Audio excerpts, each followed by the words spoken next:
अरे बिद्दू, आज घर में बहुत काम है। आज तुझे स्कूल जाने की जरूरत नहीं है। लेकिन दादी, आज तो स्कूल में मेरा टेस्ट है।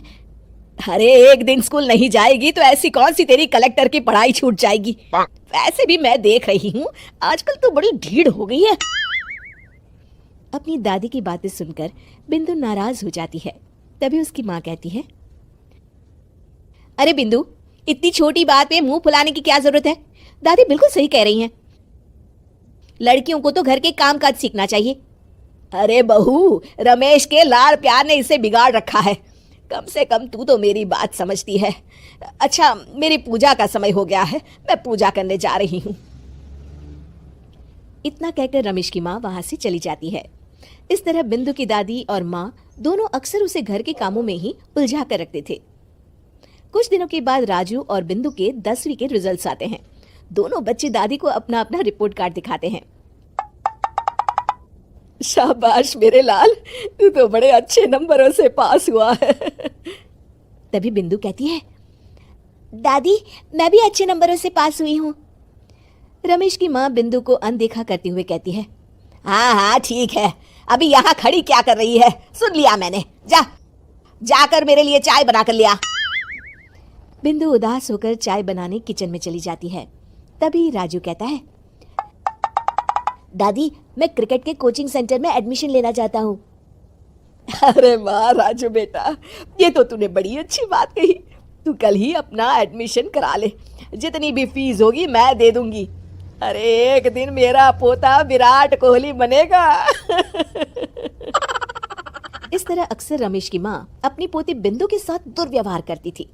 कुछ दिनों के बाद रमेश की माँ और उसकी पत्नी दोनों सास बहू मिलकर राजू का एडमिशन अच्छे स्कूल में करवा देते हैं, लेकिन बिंदु का एडमिशन नहीं करवाते।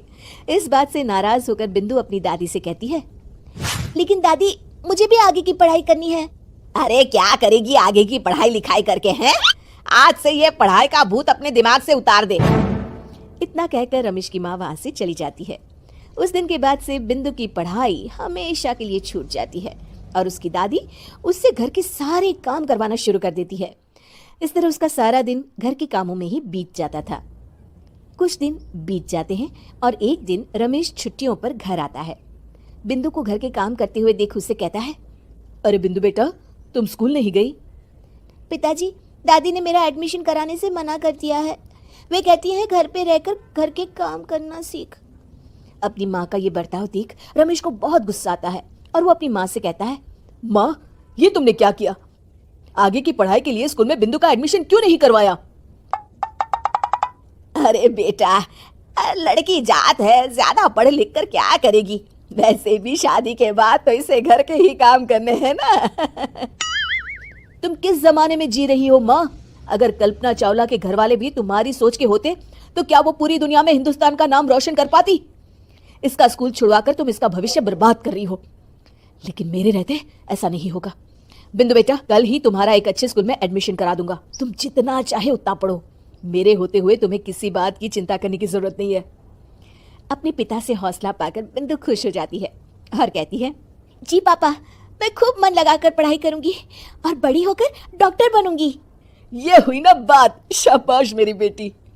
शिक्षा, लड़का हो या लड़की, हमें दोनों को आगे बढ़ने का मौका देना चाहिए।